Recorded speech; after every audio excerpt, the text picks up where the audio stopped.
Assalamualaikum warahmatullahi wabarakatuh.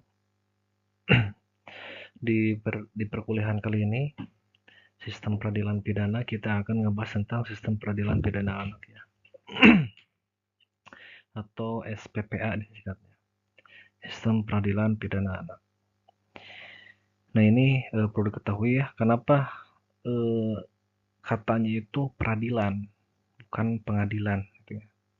Ini sudah kita ketahui bahwa yang namanya peradilan ini adalah proses ya. Nah kalau dilihat dari regulasinya, dulu itu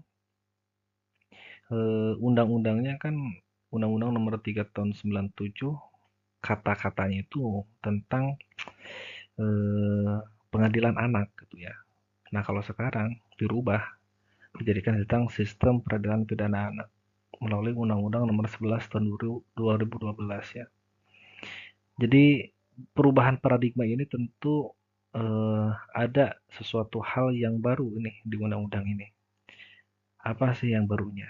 Nah, kita akan lihat ya nanti seperti apa dalam pembahasan sistem peradilan pidana anak atau disingkat dengan SPPA. Nah, ini sebagai suatu filosofisnya bahwa anak merupakan amanah dan karunia Tuhan Yang Maha Esa yang memiliki harkat dan martabat sebagai manusia seutuhnya. Ya. Untuk menjaga harkat martabatnya, anak berhak mendapatkan perlindungan khusus, terutama perlindungan hukum dalam sistem peradilan.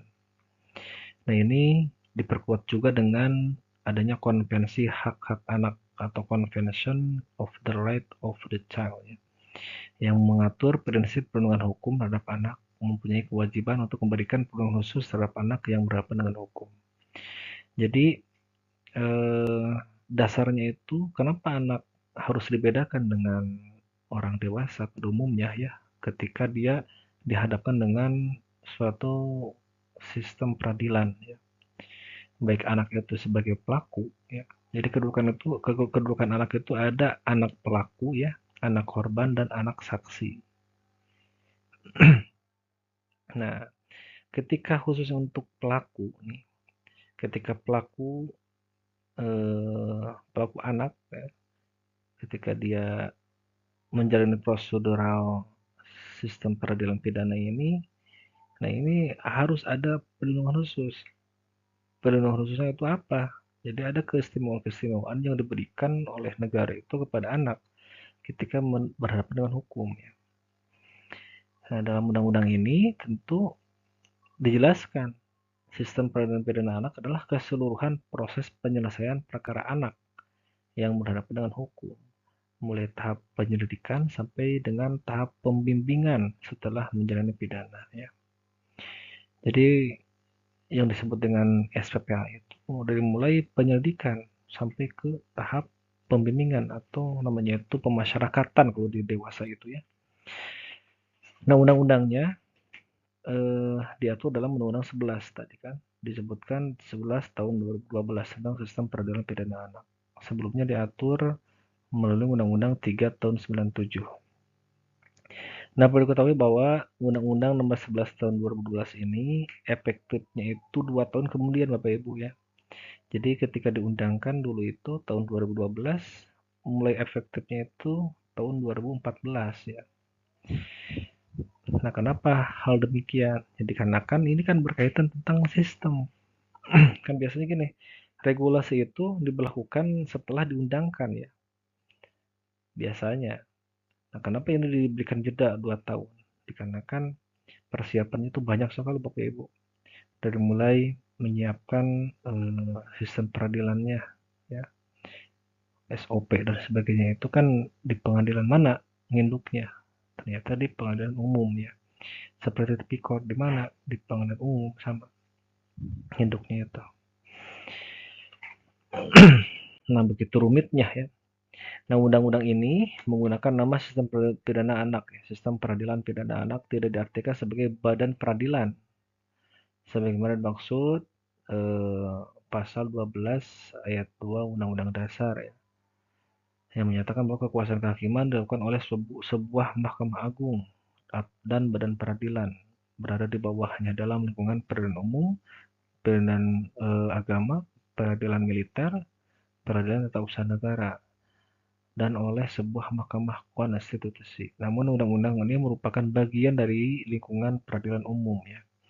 Jadi bukan sebagai badan peradilan yang terpisah khusus atau lex specialis seperti halnya peradilan militer, tata usaha negara, agama ya. Tetapi ini nyantol di peradilan umum. Jadi kalau di pengadilan itu pengadilan negeri, Bapak Ibu. Makanya peradilan anak ini ada di pengadilan negeri gitu ya. Seperti halnya tipikor gitu kan. Jadi masuknya itu di pengadilan negeri. Cuman khusus untuk perkara anak gitu ya.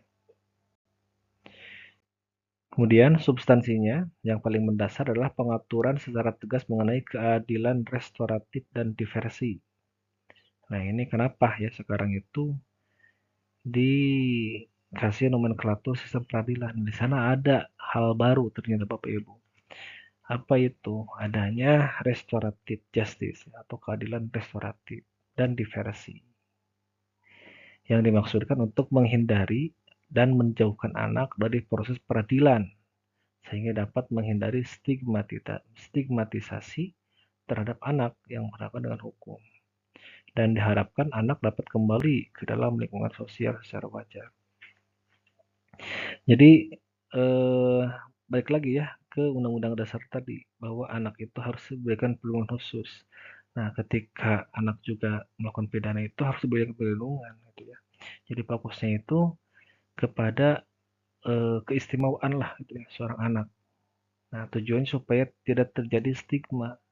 Jadi gini, ketika seorang anak itu melakukan tindak pidana kemudian diproses melalui proses peradilan umum ya, nah itu kan pasti anak nanti ada ya suatu apa namanya itu trauma ya, atau terstigma. Jadi terstigma itu adalah eh, mentalnya itu jadi trauma gitu ya oleh adanya lingkungan yang dibilangnya itu kan formal gitu kan, menakutkan, mengerikan gitu ya.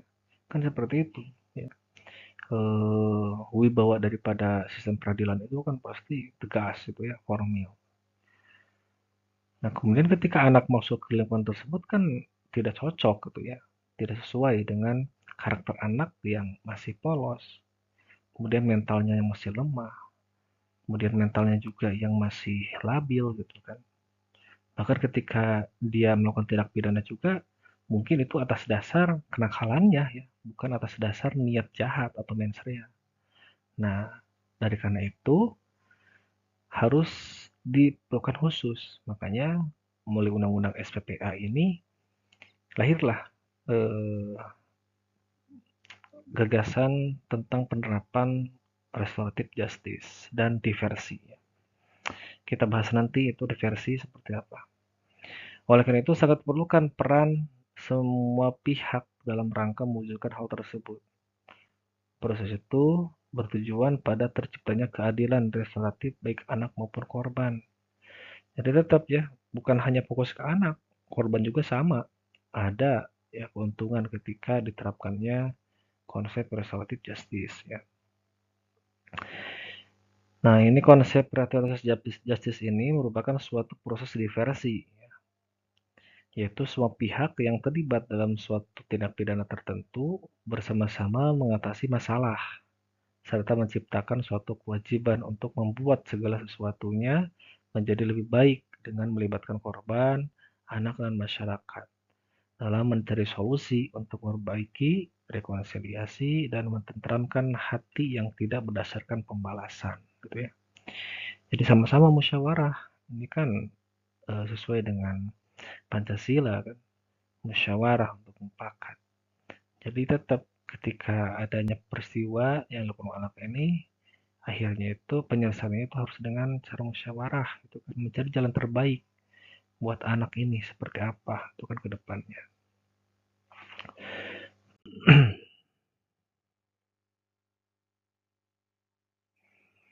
Kemudian hak anak ya. Ada beberapa hak anak dalam Undang-Undang Sistem Peradilan Anak ya. Pertama, diperlakukan secara manusiawi dengan memperhatikan kebutuhan sesuai dengan umurnya ya. Jadi harus manusiawi. Jadi tidak seperti anak orang dewasa ya yang diborgol. Enggak kalau anak ini. Kemudian anak misalkan ditutup apanya lah. Ya seperti hal-hal orang-orang dewasa yang melakukan tindak pidana lah gitu ya. Diinterogasi, kemudian di apa namanya? Diinterogasi kemudian wawancaranya itu kan keras kan supaya dia mengaku enggak. Jadi diperlakukan semanusiawi mungkin. Kemudian dipisahkan dengan orang dewasa. Nah, makanya untuk lapasnya sekarang itu kan berbeda ya dengan lapas orang dewasa. Nah, kalau di anak itu bukan lapas tapi LPKA ya. Nanti kita bahas. Kemudian memperoleh bantuan hukum dan bantuan lain secara efektif ya. Kemudian eh, melakukan kegiatan rekreasional ya. Jadi rekreasi ada kegiatan rekreasi. Jadi anak itu ketika misalkan dia dipidana nggak apa seperti halnya dewasa orang dewasa itu ya nggak ada rekreasi ada itu kan. Nah inilah kelebihan daripada undang-undang ini. Kemudian bebas dari penyiksaan, penghukuman ya atau perlakuan yang kejam, tidak manusiawi serta merendahkan derajat dan martabatnya. Kemudian tidak dijatuhi pidana mati atau pidana seumur hidup ya. Nah, ini pengecualian ya. Kemudian tidak ditangkap, ditahan, dipenjara kecuali sebagai upaya terakhir bisa dilakukan penangkapan atau penahanan ya. Kemudian memperoleh keadilan di muka pengadilan anak yang objektif, tidak memihak dan dalam sidang yang tertutup untuk umum. Tidak dipublikasi identitasnya, kemudian memperoleh pendampingan orang tua, memperoleh advokasi, memperoleh kehidupan pribadi ya, memperoleh pendidikan. Nah, ada makanya sekolah itu kan di pengadilan apa di LPK itu. Jadi ketika anak melakukan tindak pidana kelas 5 ya atau kelas 12 itu bisa melanjutkan sekolah itu ya. Ada jadinya apa di lapas itu program untuk sekolahnya. Kemudian memperoleh pelayanan kesehatan dan sebagainya ya. Itu hak-hak anak. Nah, ketika misalkan anak dijadikan narapidana ya, jadi mendapat pengurangan, mendapatkan remisi ya. Kemudian memperoleh asimilasi, kemudian memperoleh cuti ya, mengunjungi keluarga, kemudian memperoleh pembebasan bersyarat, memperoleh cuti menjelang bebas, memperoleh cuti bersyarat ya. Kemudian memperoleh hak lain sesuai dengan ketentuan perundang-undangan. Nah, inilah hak-hak yang sungguh luar biasa ya diberikan terhadap narapidana.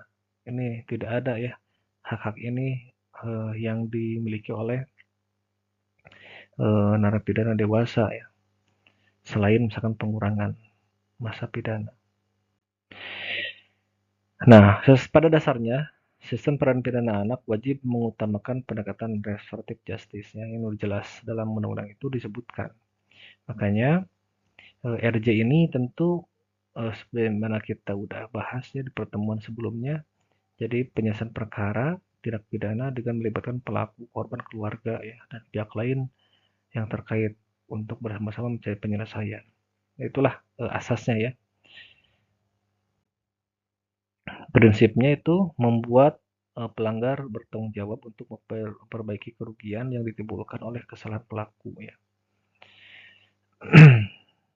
Dan melibatkan para korban, orang tua, keluarga, sekolah, teman, sebaya, menciptakan forum untuk bekerja sama dalam menyelesaikan masalah, menetapkan hubungan langsung dan nyata antara kesalahan dengan reaksi sosial yang formal. Ya. Nah, ini prinsip-prinsipnya yang harus dilakukan ketika melakukan RJ. Kemudian RJ dapat dilakukan melalui kegiatan seperti restitusi, mediasi korban dengan pelaku, musyawarah kelompok keluarga, pelayanan di masyarakat, ya, yang bersifat pemulihan baik bagi korban atau pelaku, pelayanan korban, restorasi masyarakat, atau denda. Ini kegiatan-kegiatan RJ. Kemudian tujuan daripada sistem peradilan itu kan ada 3 sebetulnya, resosialisasi dan rehabilitasi pelaku tindak pidana, yang kedua pemberantasan kejahatan, kemudian ketiga untuk mencapai kesejahteraan. Nah, untuk sistem peradilan anak itu hanya terbatas 2 tujuannya, yaitu resosialisasi dan rehabilitasi ya, serta mencapai kesejahteraan. Jadi pemberantasan kejahatan itu bukan tujuan daripada SPPA sebetulnya ya. Kemudian pelaksanaan RJ dalam SPPA. Jadi ini dilaksanakan oleh kepolisian, kejaksaan, pengadilan ya. Sama ya. Jika dalam kepolisian sebagai institusi formal ketika anak nakal pertama kali bersentuhan dengan sistem peradilan yang juga akan menentukan apakah anak akan dibebaskan atau diproses lebih lanjut. Nah, ini kepolisian juga berperan nanti ketika misalkan menangani perkara anak ya. Kemudian jaksa juga sama dan lembaga pembebasan bersyarat yang juga akan menentukan apakah anak akan dibebaskan atau diproses ke pengadilan anak. Begitu juga dengan pengadilan anak ya. Nah, ini kita ke diversi ya. Ini yang paling penting sebetulnya dalam undang-undang sistem peradilan pidana anak. Jadi diversi itu adalah pengalihan ya, pengalihan penyelesaian perkara anak dari proses peradilan pidana ke proses di luar peradilan pidana ya. Jadi bukan lagi melalui proses-proses seperti adanya dakwaan ya, kemudian adanya tuntutan, pemeriksaan saksi-saksi, enggak. Ini di luar gitu ya, di luar proses seperti itu. Jadi bisa dialihkan itu ya, anak ketika memenuhi persyaratan diversi bisa melakukan pelaksanaan versi. Nah, ide ini muncul dengan pertimbangan yang layak untuk menghindari stigma tadi kan ya. Jadi untuk menghindari stigma setiap saat dalam tahapan-tahapan sistem anak dan hukum seperti kejaksaan, kepolisian, pengadilan maupun lapas ya, diberikan wewenang untuk mengalihkan proses peradilan kepada bentuk kegiatan seperti penyerahan pembinaan oleh orang tua wali, peringatan pembebasan denda, kemudian pembinaan oleh departemen sosial atau lembaga sosial maupun konseling ya. Nah, ini ada ya, jadi lebih kepada supaya anak itu sejahtera tadi kan tujuan daripada sistem peradilan itu. Kemudian diversi dalam peradilan anak dimaksudkan untuk menghindari efek negatif ya dari pemeriksaan konvensional. Ini ada beberapa tujuannya. Jadi diversi itu mencapai perdamaian antar korban dan anak, ya. Menyelesaikan perkara anak di luar proses peradilan, hindari anak dari perampasan kemerdekaan, dan mendorong masyarakat untuk berpartisipasi ya, dan menanamkan rasa tanggung jawab kepada anak. Pelaksanaan diversi, jadi ada syaratnya sebetulnya. Jadi ancaman pidana penjara itu di bawah 7 tahun ya. Jadi di bawah 7 tahun itu harus diversi ya. Kemudian bukan merupakan pengulangan tindak pidana. Jadi kalau misalkan residik anak itu nggak bisa diversi, harus melalui prosedur proses peradilannya. Nah, yang dilaksanakan tiap-tiap tingkatan, penyidikan, penuntutan maupun pemeriksaan. Nah, ini pertimbangannya untuk KPH itu pertama kategori tindak pidana, kemudian umur anak. Ya. Kalau anaknya misalkan di bawah 12 tahun itu pasti diversi ya. Bahkan dalam hukumannya itu tidak boleh dihukum. Kemudian melihat juga misalkan hasil penelitian masyarakat dari Bapas. Kemudian dukungan lingkungan, keluarga, dan masyarakat. Nah, ini pertimbangan oleh APH. Kemudian pelaksanaannya itu diversi dilakukan melalui musyawarah. Ya, ini kan intinya diversi itu kan hasil daripada RJ ya. Perwujudan RJ dalam perkara anak itu kan diversi sebetulnya. Makanya penyelesaiannya itu musyawarah, itu kan melibatkan anak, orang tua, kemudian korban termasuk orang tuanya ya, kemudian pembimbing kemasyarakatan, kemudian ada juga dari pekerja sosial. Nah, dasarnya itu apa? Restoratif justice gitu kan. Kemudian dalam hal diperlukan musyawarah dapat melibatkan tenaga kerja sosial atau masyarakat. Nah, ini harus memperhatikan apa? Kepentingan korban, kesejahteraan, tanggung jawab anak, penghindaran stigma negatif, penghindaran pembalasan, keharmonisan masyarakat, kepatutan, kesusilaan, ketertiban umum ya. Nah, ini hal-hal yang harus diperhatikan ketika melakukan diversi. Kemudian kesepakatan diversi harus mendapatkan persetujuan korban dan keluarga anak korban, serta kesediaan anak dan keluarganya, kecuali untuk tindak pidana yang berupa pelanggaran. Nah, ini tidak ada harus persetujuan itu ya, langsung aja. Kemudian dipiring juga sama, kemudian tindak pidana tanpa korban, seperti narkotika tidak boleh ya, tidak harus ada persetujuan langsung aja. Kemudian nilai kerugiannya itu di bawah UMP ya, upah minimum provinsi. Itu tidak boleh ada persetujuan langsung aja diversi. Kemudian kesepakatan diversi dilakukan oleh penyidik ya atas rekomendasi pembimbing kemasyarakatan dapat berbentuk pengambilan kerugian dalam hal ada korban ya. Nah, kemudian adanya rehabilitasi medis dan psikososial, kemudian penyerahan kembali kepada orang tua, keikutsertaan dalam pendidikan atau pelatihan di lembaga pendidikan atau LPKS paling lama 3 bulan ya. Kemudian pelayanan masyarakat paling lama 3 bulan. Nah, ini kesepakatan ya oleh penyidik atas rekomendasi pembimbing kemasyarakatan. Hasil kesepakatannya itu perdamaian ya, baik berupa dengan ganti rugi atau tanpa ganti rugi. Kemudian penyerahan kepada orang tua, keikutsertaan dalam pendidikan atau pelatihan di lembaga tadi ya, dan pelayanan masyarakat. Nah, kemudian kesepakatannya dituangkan dalam bentuk kesepakatan. Ya. Jadi hasil kesepakatan diversi itu dituangkan dalam bentuk kesepakatan. Nah, kesepakatan tersebut disampaikan ke atasan langsung pejabat yang bertanggung jawab di setiap tingkatan pemeriksaan ke pengadilan negeri. Sesuai dengan daerah hukumnya, paling lama 3 hari setelah kesepakatan. Kemudian memperoleh penetapan dilakukan dalam waktu 3 hari ya, terhitung sejak diterimanya kesepakatan diversi. Penetapan disampaikan kepada pembimbing kemasyarakatan, penyidik, penuntut umum, hakim, paling lama 3 hari setelah ditetapkan. Setelah menerima penetapan, penyidik menerbitkan penetapan penghentian penyidikan atau penuntut menerbitkan penghentian penuntutan. Ya. Jadi bisa SP3 ya ketika adanya kesepakatan diversi. Kemudian dalam sistem peradilan pidana itu untuk sanksi pidana anak ini berbeda sekali ya dengan sanksi pidana umum sebagaimana diatur dalam pasal 10 KUHP. Untuk sanksi pidana ada yang namanya pidana pokok sama tambahan ya. Nah, ini rinciannya jadi ada pidana peringatan ya. Kemudian pidana dengan syarat. Kemudian ada pelatihan kerja, pelatihan dalam lembaga, dan terakhir adalah penjara ya. Nah, ini jadi paling tinggi itu penjara dalam pidana sanksi pidana anak itu. Adapun tambahan seperti perampasan dan pembunuhan kewajiban adat ya. Nah, selain sanksi pidana ada juga sanksi tindakan. Seperti ini, sanksi tindakannya ya. Pengambilan kepada orang tua, penyerahan kepada seorang, perawatan di rumah sakit, perawatan di LPKS ya. Kewajiban mengikuti pendidikan formal atau pelatihan, penjemputan surat izin mengemudi ini.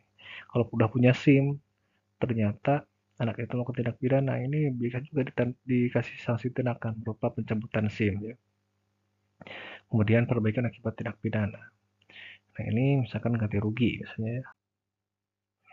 Nah, ini LPKA ya. Jadi untuk anak itu ketika dijatuhi pidana ditempatkan di LPKA, jadi bukan di lapas ya, di LPKA, Lembaga Pembinaan Khusus Anak. Ya, gitu ya. Ini juga apabila keadaan dan perbuatan anak akan membahayakan masyarakat. Ya walaupun kayak tadi, ketika misalkan anak melakukan tindak pidana itu kan pasti kalau gak bahaya ya, misalkan masih di dalam tahap wajar, cuman dikarenakan dilaporkan oleh korban, itu nanti dikembalikan ke orang tua untuk dibina, ya. Atau misalkan laba-laba lain lah, sesuai dengan tanggung jawabnya. Nah, ketika misalkan anak ini ketika enggak dimasukkan ke LPK berbahaya, nah ini jadi pertimbangan ya. Kenapa harus dijatuhi pidana di LPKA. Kemudian pidana penjara terhadap anak hanya digunakan sebagai upaya terakhir ya, jadi ultimum remedium. Jadi bukan, ketika ada kasus anak itu pasti dipenjara, enggak, diupayakan dulu kan RJ melalui diversi. Pada hakikatnya segala bentuk penanganan terhadap anak yang melanggar hukum harus dilakukan dengan memprioritaskan kepentingan terbaik untuk anak ya. Oleh karena itu keputusan yang diambil oleh hakim harus adil, proporsional ya, serta tidak semata-mata dilakukan atas pertimbangan hukum, tetapi juga mempertimbangkan berbagai faktor lain seperti faktor kondisi lingkungan sekitar, sosial anak ya, keadaan keluarga. Jadi tidak positivisme pahamnya itu. Jadi utilitarianisme. Jadi diarahkan itu manfaatnya seperti apa gitu ya. Nah, ini gambarannya seperti ini ya di LPK itu. Jadi enggak seperti halnya lapas-lapas pada umumnya ya, yang enggak ada fasilitas-fasilitas layaknya anak gitu kan.